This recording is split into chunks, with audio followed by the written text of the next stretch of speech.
Allir þættir samstæðvarinnar eru fáanlegir á öllum helstu hlaðvarpsveitum.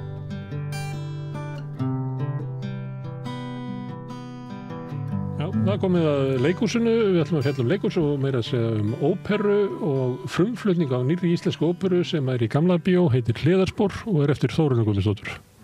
Og hún hingað komin ásamt söngurum í sýningunni, Hafsteinn Þórólfsson,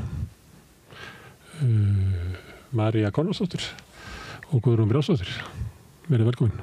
Takk. Ég verð eiginlega að byrja á þér, Þórunn. Þetta byggt á sögu eða leikriti.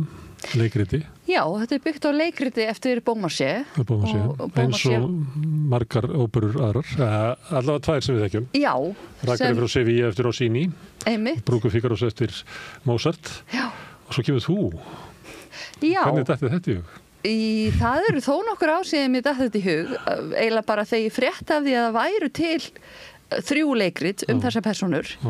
Það eru aðalega 3 persónur sem koma fyrir í öllum 3 leikritunum og það er Rósína sem verður svo Greifinja og það er Greifinn og það er Fígaró og svo giftist hann í sem sagt, leikriti eða óperu númer 2. Og í þeirri röð þá er Ragnarök frá Sevilla fyrst, já. Svo kemur Brúðgumi Fígarós. Já. Og svo er þess leikrit sem heitir La Mère Coupable eða sem sagt hinn seka móðir sem ég fannst alls ekki nógu gott nafn vegna þess að það eru ýmsir aðrir en Greifinjan sem er sek móðir, það eru líka sekir feður og alls konar hliðarspor sem eru tekin. Það var fleiri að þú sami óperu við þetta leikverk. Já, það er það hafa ekki náð sama flugi og hinn 2. Nei, Míó, franskt tónskáld samdi óperu við þetta og svo er reyndar til ópera sem heitir The Ghost of Versailles sem var frumflutt fyrir, nú er ég ekki alveg viss, cirka 20 ára síðan.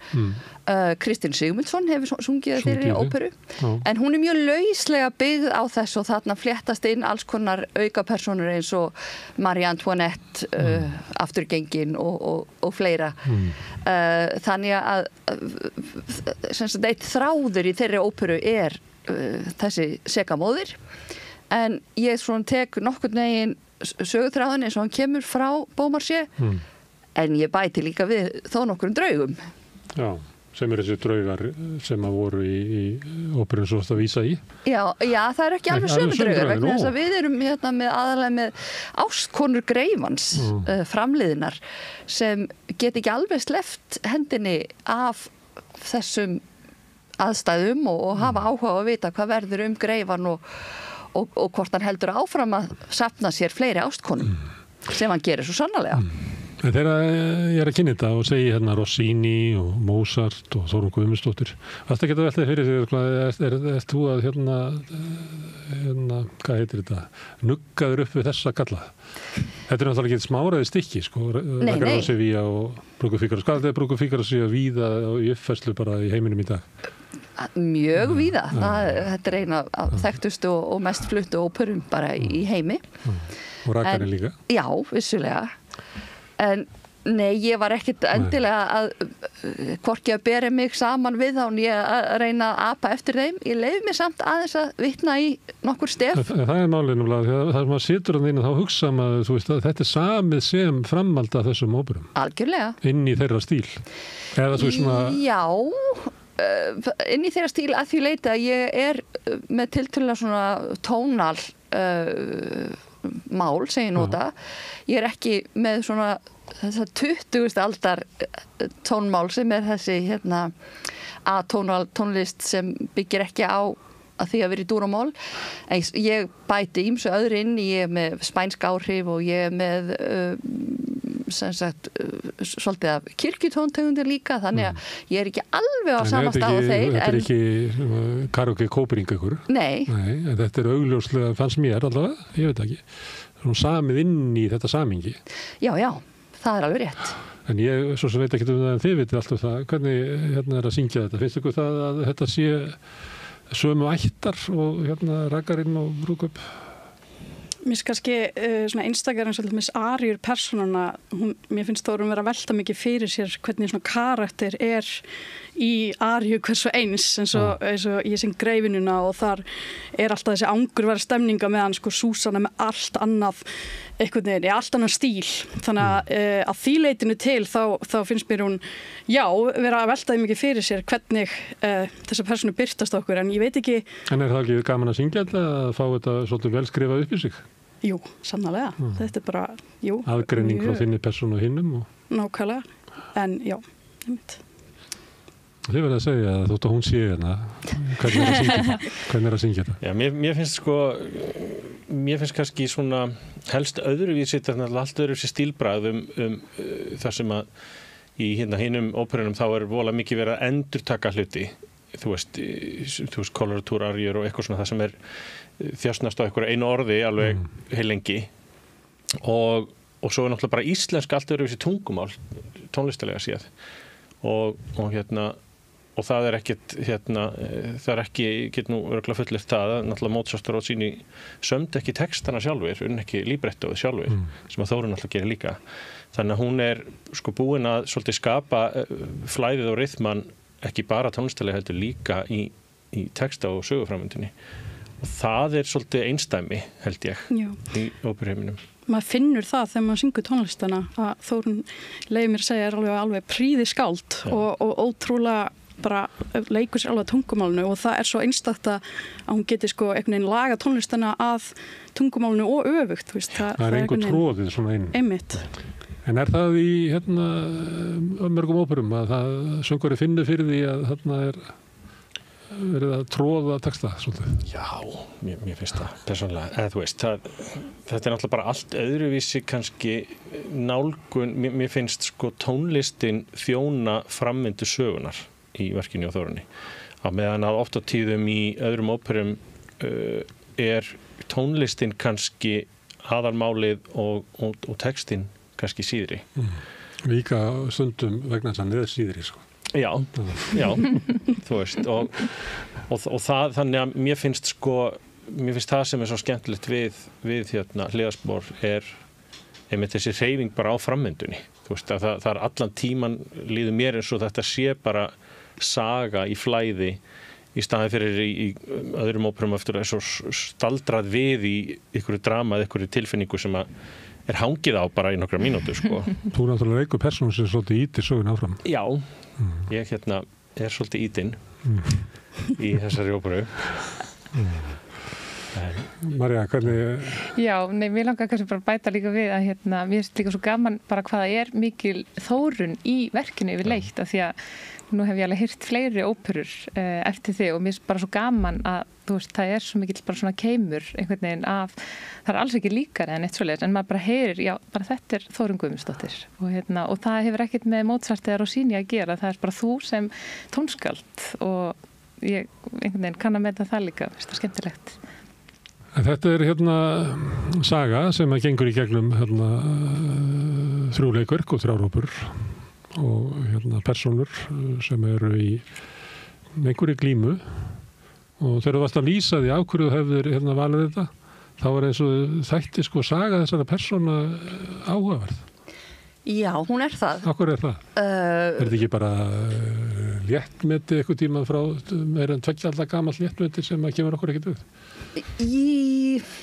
Það má alveg líta á allar þessar óperur sem léttmeti og skemmti tónlist og skemmti sögur en það ansi margt þarna sem talar inn í bæði tíman sem þetta skrifað á sem á undan og í kringum frönsku byltinguna og þá ég að tala fyrst og fremst um leikritinn, svo eru óperurnar skrifaðar kannski aðeins seinna, Mozart reyndar alveg þannig beint í frönsku byltingunni að skrifa sína óperu. Rossini seinna. Svolítið merkileg uppfærslan þegar það sést að þá svona stjættaleg staða svolítið sérstök að greifin hálfgerður bjáni en alþýðumaðurinn klár. Algjörlega. Sem var ekki alveg í boði þá. Nei, og það var heilmikil ritskoðun í gangi og Beaumarchais þurfti að berjast fyrir því í öllum þessum 3 leikritum að fá leyfi til þess að setja þetta á svið. Og Mozart svo líka þurfti að berjast fyrir því í sinni óperu en mér finnst bæði þessi stjættabarátta og svo líka í rauninni kynja, ég veit ekki hvort maður segir barátta en sem sagt samskipti kynjana og hvernig karlmennir hafa gjarnan leyft sér miklu meira í gegnum tíðina heldur en konunnar. Þetta eitthvað sem fellur ekkit úr gildi og enn í gangi í dag. Við þurfum ekki að líta nema aðeins til vinstri á landakortinu og líta til Bandaríkjanna. Það svo sannarlega verið að kýla niður alls konar réttindi kvenna þar. En heldur að Beaumarchais hafi verið að fjalla réttindi kvenna? Já, tvímælalaust.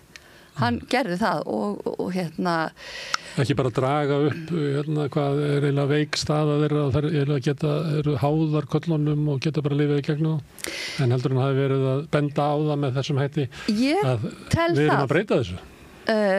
Já, og hann líka benda á það sem sagt, það svolítið gaman að ég lagðist aðeins yfir ævisögu hans í sumar og hann alveg stórkostleg persóna, hann bæði kemur sér alveg innst í fransku hirðina, svo stendur hann mjög mikið með fransku byltingunni og stendur með byltingunni sem var gerð þegar Bandaríkin lýsa við sjálfstæði en það sem mjög áhugavert að hann sem sagt upphaflega hét hann Caron og svo þegar hann varð aðalsmaður þá sem sagt tók hann aðalnafn Beaumarchais en hann var sem sagt yngri Caron að því að náttúrulega faðir hans var sá eldri þannig að hann var kallaður Ficaron sem hljómar býsna nálegt Figaro og hann lýsti því yfir að hann væri sjálfur í rauninni fyrirmyndin að Figaro og eiginkona hans væri fyrirmyndin á Súsanu og Súsanna í öllu þessum leikurtum þá stendur hún Figaro framar í klækjabrögðum og hvernig henni tekst að koma ýmsum hlutum til leiðar. Þannig að ég held að fara ekkit á milli mála, hann stendur með konunum. En hún hefur svona vald, svona áhrifavald, að verða í gegnum kallinn. Já. Það er að nota kallinn til þess að koma klækju sínum áfram, það ekki? Eða líka með beinum hætti, en þá er hún að nýta það sem hún hefur í sinni stöðu, þú veist, hún svona vinnur með það sem hún hefur, sem bara, já, hvað ég segja, eins og segja, samskipti kynjana og hún ótrúlega klók að vinna með það. En svo, ef við tölum eins og stöðu kvenna, þá finnst mér líka, nú kem ég aftur á minni persónu, en þú veist að því að hún í öllum 3 óperunum og mér finnst það svona mjög áherslu að velta fyrir mér þegar ég var að læra þetta hlutverk að bæði greifin og greifinjan í hliðarsporum að syngja þú veist, að þau hafa verið svikin en það eiginlega bara greifin sem að syngja það en greifinjan meira bara að velta fyrir sér hvað gerist fyrir hana ef að greifin í rauninni kemst að þessu því þú veist, þá hún bara búin að vera og það svona kannski miklu meira svona félagslegt og svona fjárhagslegt sem hún að velta fyrir sér á meðan hann bara að velta fyrir sér svona, hvað maður að segja, heiðri sínum. Orðspori og bara, þú veist að, já, þannig að mér finnst svona ólíkt hvernig þau bregðast við og svona þróun Rossínu finnst mér vera mjög áhugaverð bara, þú veist, sem þróun einnar persónu í 3 óperum. Hún já, ég mæla með að fólk fara að sjá allar 3 af því að í fyrsta hlutanum sem rakarinn, þá hún náttúrulega ennþá bara úlingur og einhvern veginn svona full af spennu og lífsgleði og svo sér maður svona hvernig hún að sligast undan þessu hlutverki sem eiginkona eiginlega. Þannig að, já. Og það kemur inn á það að þau undur hafa gerst í Reykjavík að allar þessar óperur hafa verið settar upp í vetur. Rakarinn í gamla Sigtúni. Þar var það, held ég, að verið fært til einhver arja yfir til Rossínu til þess að bæta aðeins kynjastöðuna í uppfærslunni í lokin. Það verið eitthvað að flytja til Það komu hingað og voru að segja frá þessu. Já, þeir editera sýningun alveg töluvert til þess að hérna í raun og vera að þjóna sögunni og framöndu hennar sko og líka náttúrulega miðað við það að þau eru með ákveðin hóp á söngurum sem að þau eru svona þýða og gera verki að sínu sko. Ég held að það komið fram sko, þeim fannst hún svona skilin eftir svona einhvern veginn og þannig að þeir gáðu henni svona hluta af hérna svona, ég veit ekki hvað það kalla svona conclusion í lokin fyrir að þá draga saman hérna lærdóm sögunar eða eitthvað eins og oft í svona óperum eða ekki. Já, en þar einmitt eitt kvenhlutverk og ég veit ekki hvað mörg karlhlutverk, en það skemmtilegt að hún þarna eina með þessum körlum að díla við þá svolítið. Og svo í Borgarleikhúsinu Brúðkaup Fígarós. Já. Þetta náttúrulega ótrúlega skrítið. Akkur þetta? Þetta eru alveg samantekin ráð. Já, en það samt sko, þetta eru ólíkir hópar. Já, en íslensk óperan... Og það að sé hérna 3 sýningar í svona grasrótar óperu í Reykjavík undarlegt. Undarlegt og kannski... Það er ekki neikvægt að vera undarlegt. Nei, kannski svolítið dásamlegt líka að sína hvað við eigum mikið af ungum og hérna... En þetta eru aldrei gert áður. Svona mikil óperu ekki svo við vitum en ég hef reyndar rekið mig ansi ofta á það að þegar fólk er að auglýsa frumflutning á verkum að þá kannski er það að hugsa bara 30 ára eftir í tíman en svo ef maður fer að athuga aðeins lengra þá er nú ansi mörg verk sem voru frumflutt og það hefur bara gleymst en ég held þetta sé rétt hjá ég efast að það hafa nokkuð tíma verið 3 þetta stórar óperur í gangi í einu hjá grasrótinni og það meiri sér verið að æfa eina í viðbót sem heitir Brím og verður frumflutt núna í mars. Já, bara eftir nokkra vikur. Já, þannig að það er mikil gróska í óperunni. Á hverju? Ég held að sé margar ástæður. Það er ungt fólk sem kemur heim meðal annars út af COVID og það eru ekki mikli starfsmöguleikar fyrir fólk til að koma fram og fá laun fyrir sína vinnu. Þannig að það ákveður bara að setja upp sínar óperur, stofnsetja óperukompani og svo er íslenska óperan því miður ekki lengur til en það standa vonum til þess að þjóðaróperan komi nú til sögunar fljótlega en það hefur búið að vera gífulegt tómarum í óperuflutningi sem grasrótin hefur fyllt svona glæsilega vil ég nú leyfa mér að segja. Og er þetta þá hérna þessi söngvarar og fleiri sem að vilji setja upp eða er þetta ákall áhorfenda að fá óperu í Reykjavíkur? Er þetta sett upp? Já, það er ekki bara að segja bæði. Já, bara hvort tvekja. Bæði, já. Það held ég. En það er bara, það er til svo mikið af góðum ungum söngurum og þú veist, bara, já, ég veit það ekki, það mætti nánast segja að það sé offrambóð af góðum söngurum finnst mér, bara, þú veist, hvar sem maður fer, þá fréttum maður af fólki sem fór út í nám og bara, þú veist, í rauninni, já, bara með bara flottan fyrirlæs og svo þegar það er ekkert þú veist, maður getur ekki sótt neitt, maður getur ekki farið inn einu pröfur og þá fer fólk að hugsa hvað eigum við þá að gera og þá byrjar þessi svona menning að sem betur fyrir vaksa. Já, það er alveg rosalegur fjöldi af ótrúlega góðum söngurum faglærðum íslenskum klassískum söngurum. Það var ekki þannig að þetta hefur verið óhugsandi fyrir 20 árum 30 árum, 40 árum. Já, ég myndi segja það. Það voru ákveðna kanónur, þú veist, svona nöfn sem allir þekktu, sko, en það, mér finnst þess að hafi gerst einmitt fyrir svona 15 árum síðan, 10-15 árum síðan, þá fara að koma heim alveg svona bara aðra grúi af alveg ótrúlega góðum, flottum söngurum. Og það hefur bara raun og verið ekkert verið neitt fyrir það að gera og engin svona tækifæri í grasrót. Og það er þessi eins og óður, þú veist, sem að taka sér bara til og endur editera sýningar og endur útsetja parta og endur semja texta og endur þýða yfir á íslensku sko með sínu nefi í staðan fyrir að vera að reyna að falla að eitthvað svona kannski háflegari eldri útgáfum þýðingum á verkjunum þar sem að verið að festa sig í gamla verkinu sjálfu, þau eru að gera þetta sínu, þau eru með sinn húmor og eru kannski bara editor til þess að þjóna sinni sögu og það er alveg ótrúlega skemmtilegt. Og þá kemur líka eitthvað svona eins og þau séu að gera þetta kannski með sama hættu og var gert upphaflega. Örugglega. Sem svona alþýðlegri list, þetta er ekki svona safnalist. Ja, það hefur verið svolítið sko... Það er ekki ákafi í sýningunni hérna á rakaranum að sýningin sé þannig. Já, mér fannst í námi hjá mér að þá er mikið lagt upp úr að maður sé að fara að vinna út frá hefðum. Það má ekki fara svolítið langt út fyrir það, sko. Það er svona oft í kennslu og það er svona gamla umhverfinu og ég held að það sé ótrúlega hressandi og ég á eftir þessu brúðkaupið inn í sá rakaran og mér fannst alveg ógeðslega gaman. Ég alveg gargað á hlátri.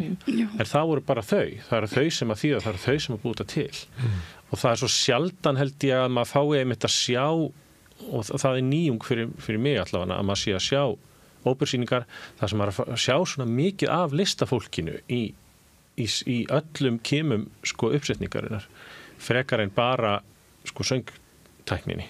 Það eru þau sem að syngja, þau þýddu og þau hérna klippa lagaverkið og breyta því töluvert. Það er svona setja inn aukaatriði og hlura. Já, bæta við rakara.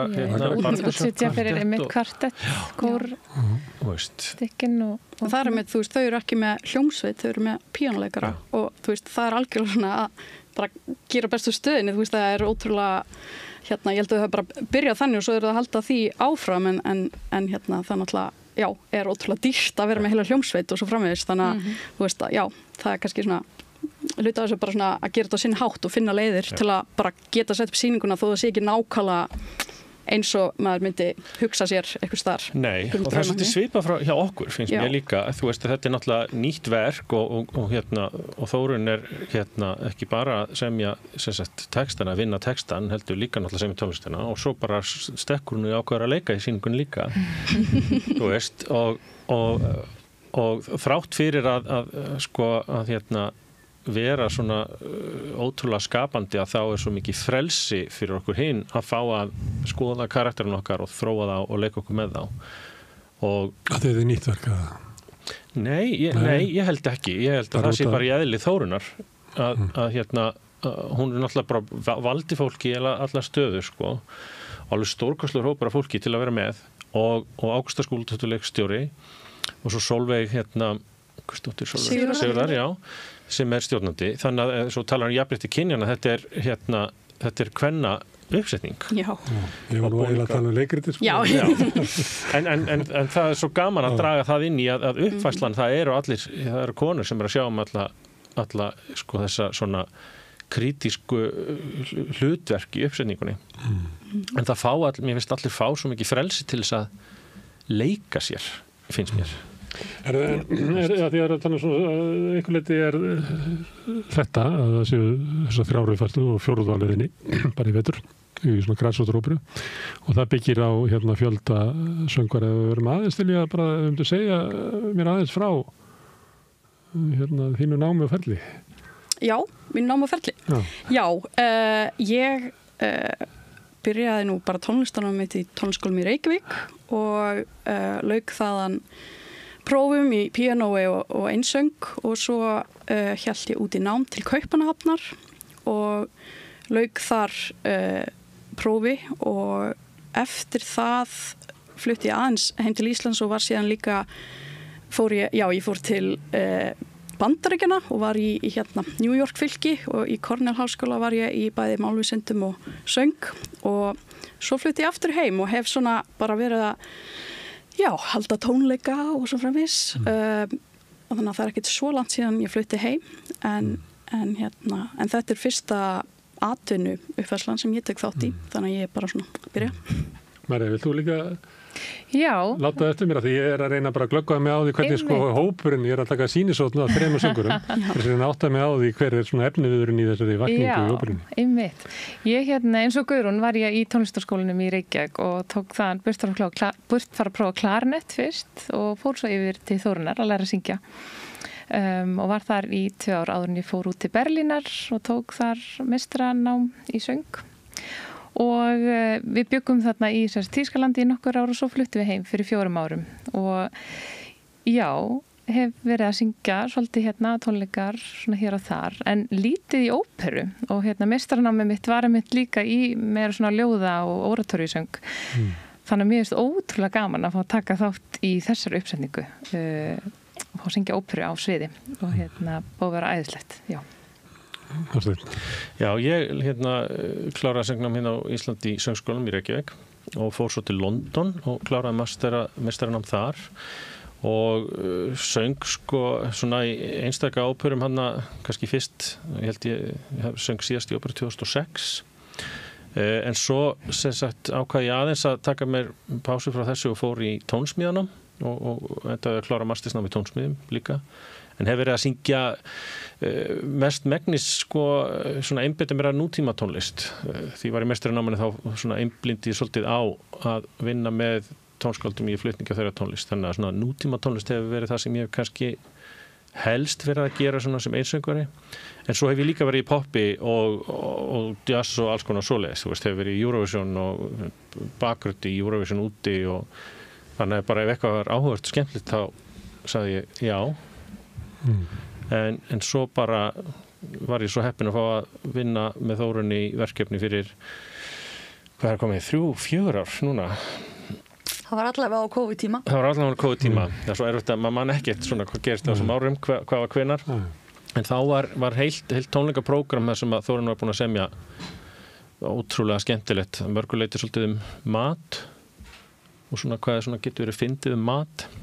Þá kynntust við almennilega og hérna og svo, já, bara. Þóru, þegar þú varst að semja, ertu þá með tilteknar raddir í huga það?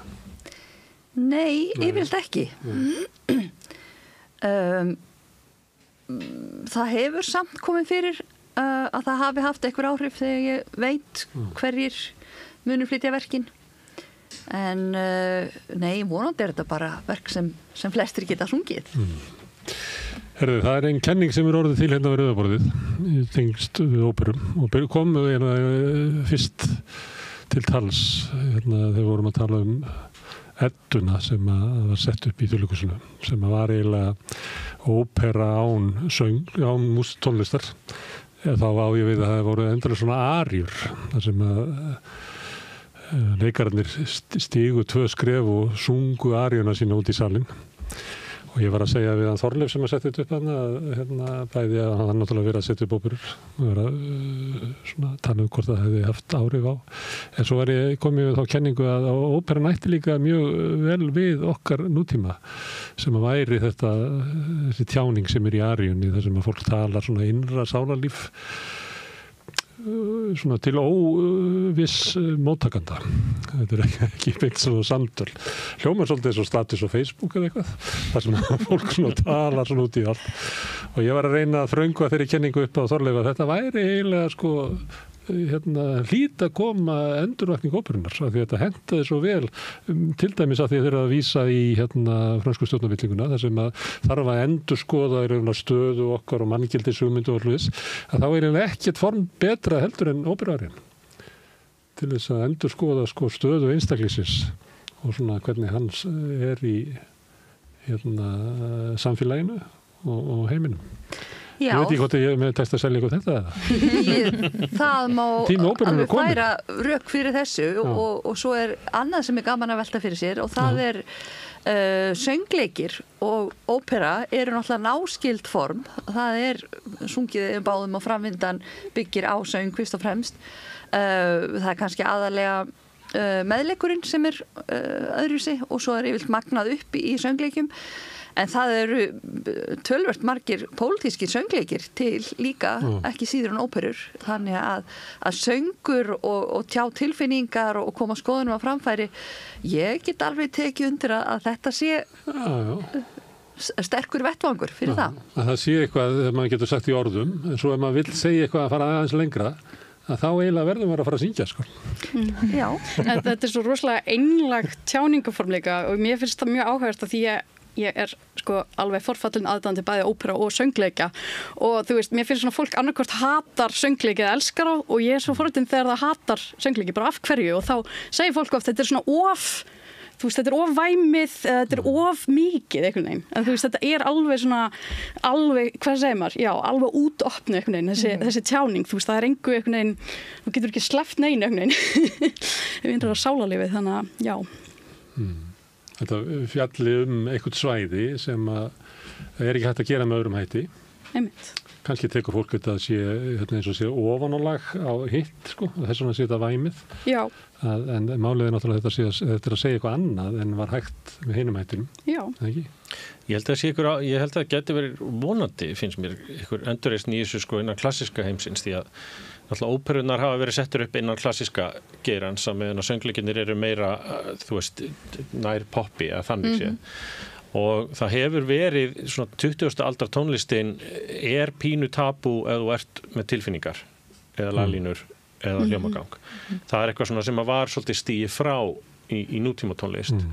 Það er ekki gott að búa til óperu án alls þess. Nei, og það hefur verið gert en svona mín skoðun það eru oft frekar ekki neitt sérstaklega aðgengilegar og hvað þá fyrir hinn svona almenna hlustanda sko.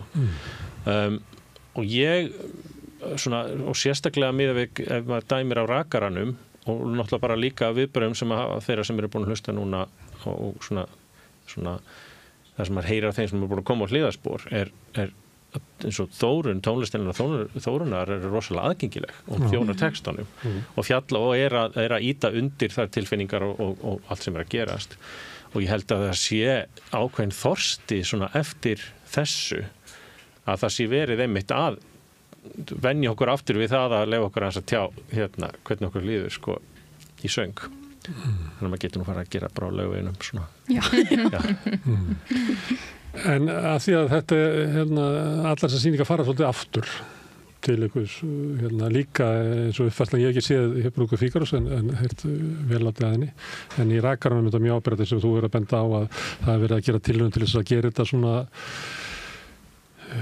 alþýðlegra eða skemmtilegra eins og það hafi verið og blanda inn til þess nýrri músík inn í það sem að öllum ríkjum sko var verið að gera akkurat á þeim tíma Mozart var að hræra saman ýmiss konar tónlist og akkur höldum við því áfram þannig stemming en þetta er samt svona eins og afturlit til einhvers upphafs svona endur nýjunin förum í upphaf óperunar og reynum að endur við lífgana þaðan. Já, ég held að það sé rétt sko, upp á óperunar að mörguleiti meira leikhús heldur en tónlist. Það var verið að þegar þeir, hann í kringum 1600 þegar þeir voru að ímynda sér hvernig gömlu grísku harmleikirnir og leikritin voru flutt, þá vissu þeir að þeir hefðu oft verið tónaðir á einhvern hátt, en náttúrulega laglínunar löngu glataðar.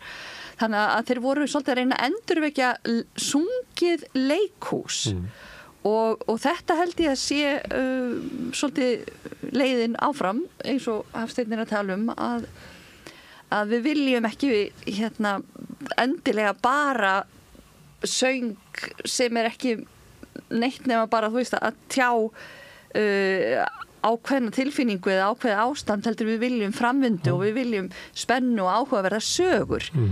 Þannig að því leyti er ég alveg sammála að við erum kannski að líta tilbaka og skoða hvernig leikhúsið og tónlistin og óperan getur svona ofist saman í eitt allsherjar eins og Wagner orðaði gesamtkunstverk því að við viljum líka þetta spektakel og við viljum þetta sjónræna og lýsingu og búninga og sminku og allt þetta og það er eiginlega ekkert listform sem getur náð öllu þessu saman nema óperan og kannski söngleik. Uppfæstu sagan var kannski þannig að þú nefnir Wagner að þá þróast það út í næstu í sko sviðsetta tónleika. Já, en það er kannski undan fyrir 30-40 ár verið að ganga tilbaka og verið svona meira lagt upp úr að þessi sungið leikhús. Já. Áður var þetta sungið leikhús. Þetta er blanda og eitthvað tókstrita af því að annað þjónar þú getur ekki þjóna báðum í aft eða eitthvað? Ég vil meina það sé hægt. Jú, ég held að sé samt það er erfiðara, það er flóknara að gera það þannig að það syngi að öllu leyti og ég held að maður allavega mínu viti hef ég fundist í mjög fljótt að rekast á það þegar mér finnst það ekki virka. Það er alveg margar uppfærslega sem ég fór á, sérstaklega því ég var út í námi í London, þá maður hafði kannski svona aðgang á ódýrum miðum í söngleikjum í West End og eitthvað svoleiðis. Þá fannst mér maður oft rekast á eitthvað sem maður fannst einhvern veginn ekki vera að synkronisera þar sem að tónlistin annarkvort þjónaði ekki textanum eða sögunni eða þú veist að flæðið einhvern veginn virkaði ekki sko. En ég held að það sé líka kannski ástæða fyrir að við flytjum oft rosalega mikið sömu verkin aftur út af því að það er ekkit auðvitað Garðar Gresja verk sem að ná þessu jafnvægi. Það er náttúrulega gallin við svona óperu heiminn að hann hefur einhvern veginn lokast utanum uppsetningu og sömu verkum, kannski svipað og ballettheimurinn kannski fyrir 100 árum eitthvað sem að hringsnýrið bara í kringum einhverju örfáverk eftir Tchaikovsky og var svona bara eiginlega lokaður heimur og svo óperuheimurinn þannig að það skiptist í fylkingar, allt annað publikum sem að fer á Wagner heldur en og ef að Verdi fólk og Wagner fólk hittist þá getur það slegist og svo ítalska óperan og þetta er svona að sömuleyti er þetta heimur sem að einhver leyti lokaðist og er ekki svona ríkur þáttur í okkar sko kultúr. Það er ekki þannig sko. Nei, en einhver leyti þegar maður fer á ykarsýningar að þá hugsa bara getur það í alvörinu verið að þetta bara lifni einhvern veginn? Ég held að það sé stefnan hjá öllu þessum 3 hópum sem er að fást núna við afurðir Beaumarchais í einhverju formi og sjálfsagt margra annara að einmitt reyna að tengja óperuna við almenning en þetta sé ekki einhver svona elítu eða efri stéttar svona upplifun heldur að lærðir áhorfendur það er ekki bara verið að þjóna þeim heldur. Nei, ég held að það sé svo koma til að skemmta sig í staðin fyrir að segja heyrðu, hún hljóma nú minni mig svolítið á hana þessa þarna og er aðeins í þessu þú veist að geta verið svolítið erfiðir áhorfendur af svona klassískri músík sem eru alltaf búin að vera að hlusta á allt heima og haldið sér í prófi og gleyma því að upplifa tónleikana.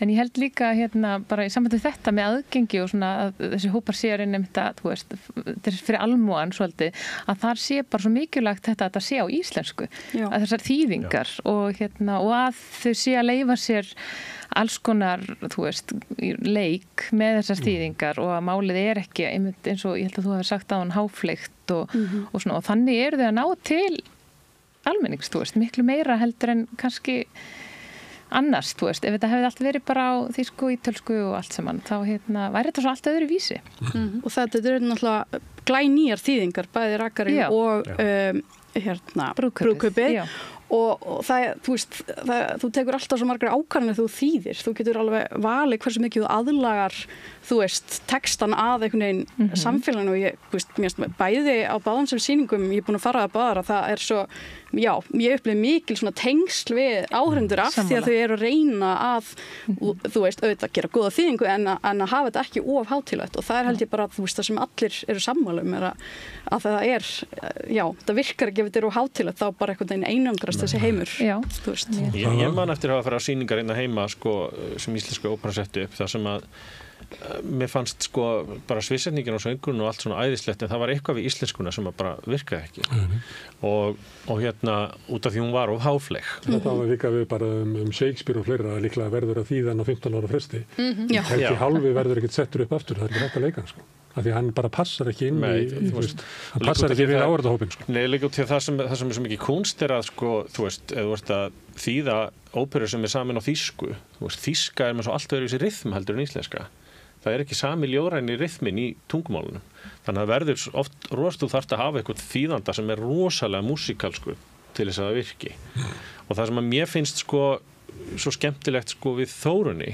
og svona hennar músikalitet í tónlist þú minnir mig stundum á Jón Múla og tónlistina úr þeim orðaleikirnir og rímleikjabrögðin skilur og það er textar og tónlist sem er svo rosalega aðgengileg. Það áttu kannski við Jónas bróður hans. Já, og þú veist, og Jón Múla og þá tónlist og hvernig hún sko synkoperar textin og tónlistin saman að og það er held ég erfiðleikin við íslenskuna, hún er rosalega erfið svona ljóðrænt, það rosalega mikið af reglum og alls konar sem að þú þarft að framfylgja til þess að svona komast gegn nema á sérst alveg gegn rappari sem náttúrulega fullt af frábærum þar, en innan óperuformisins verður þetta oft svolítið erfitt með íslenskuna. En hvaða erindi óperan inn í menninguna? Að því að ég nefndi að þið farið þarna svolítið langt aftur að sækja svona uppaf og svona svolítið uppsetningu og músík og kannski svona skila milli svona alþýðlegri tónlistar og upphafnir tónlistar, eins og þau taka þarna rakara kvartettinn inn og einhver leyti fannst mér það með í þín tónlist að hún vísar í svona, hún er bara venjuleg músík, hún er ekki svona aflóku klassísk músík sem upplýði ég út í sal. En að því að það farið svona aftur og leitaði eitthvað upp af því, ef það er málið. En getur óperan ekki fjalla bara til dæmis John Adams samti Death of Klinghoffer sem fjallar átökin í Palestínu og þar með fæst reyndar hvergi sett upp því að gyðingasamfélögin mótmæla alltaf, þannig að má ekki setja þetta upp af því að hann að byrta að reyna og að vinna þar með frábæru librettói, að reyna að vinna því að stilla upp þessum átökum og sögu beggja hópa og stórkostlegi kórar í þessu. Ég veit ekki hvort að við séð þetta var eitt að setja upp sem bíómynd, tekið á location. Og þegar ég sá það, þá hugsaði ég, heyrðu, svona verður alla bíómyndir hérna í frá, af því þá er þetta eiginlega ópera sem sett upp bara í skipinu. Þetta er menn sem að hertaka skip og hóta að drepa farþegana og skjóta einn Amerikana sem heitir Klinghoffer sem var í hjólastól. Þetta er svona, ég veit ekki hvað tók mann eftir þessu, þetta gerðist 1980, en þau gerðu óperu. Og þegar ég sá þetta, þá sagði ég, þú veist, óperan ræður alveg við að fjalla bara það sem er mest aðkallandi bara í samfélaginu í dag. Hún gerir það vissulega. En svo má líka líta á það að allar þessar sögur sem eru gegnum aldirnar og koma aftur og aftur og aftur, þetta eru sömu þemu, það er stundu talað að sé ekki nema handfylli af sögum í rauninni til í heiminum. Þannig að vissulega má segja að við gætum látið óperur gerast við morgunverðarborð þar sem fólk að borða hafagraut eða seriós og fara svo í gegnum daginn og það hefur alveg verið gert. En ég myndi ekki vilja að við neituðum okkur það að skoða gömlu sögurnar og einmitt svona svolítið skoða hvernig fólk lifði í gamla dag og hvernig það getur endurspegla það sem við erum að fást við í dag. Þannig að bara semjum allt, alla tíma, bæði gamla og nýja og við vorum einmitt að ræða þetta, ég og Guðrún, hvað þyrfti að semja og hún kom fram með það sem er svo sannarlega verðugt að það er að semja óperur upp úr Íslendingasögunum.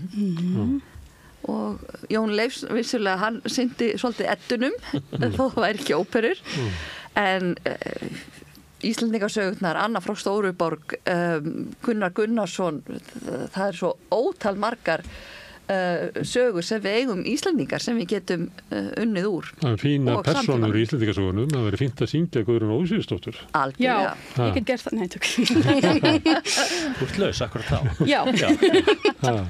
Nei, ég er að sammála og þú veist, eins og Íslendingasögunar eru náttúrulega skrifaðar, þú veist, á rítumtími þeirra, það er, þú veist, bara borgarastyrjöld í gangi, þú veist, þannig að það má alveg segja að þær séu pólitískar og alls konar pólitískar undiröldur í þeim. Mér finnst að ópera mig alveg vera pólitísk og bara rétt eins og leikhús og bókmyndir, sko.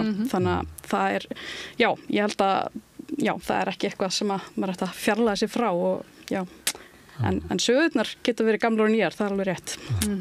Það er alltaf þannig að þótt að sé búið að semja mikið, að það var alveg rosalega mikið ósamið. Já, sem betur fyrir. Herðu, gaman að fá okkur að tala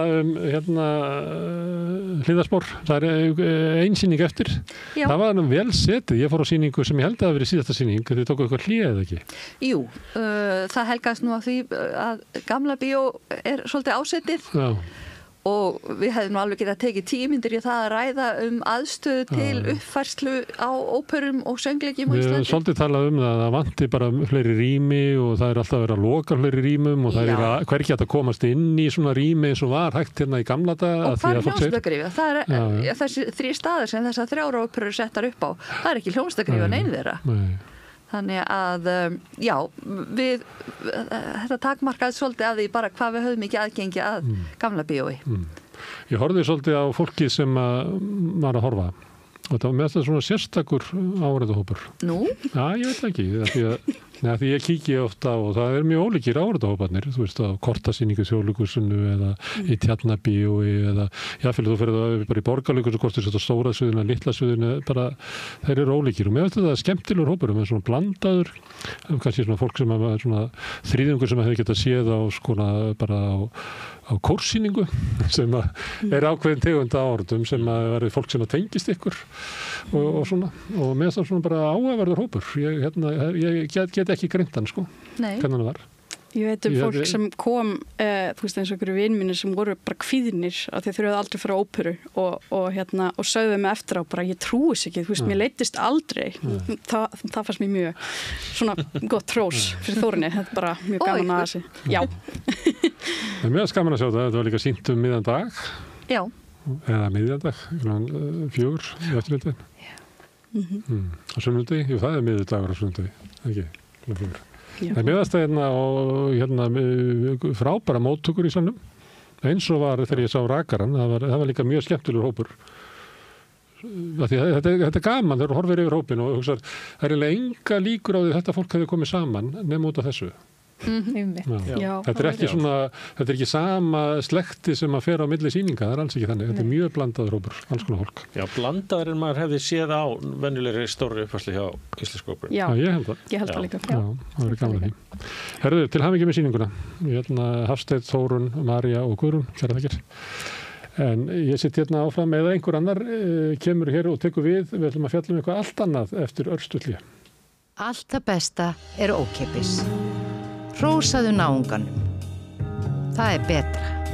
Samstöðin þar sem manneskjurnar koma saman.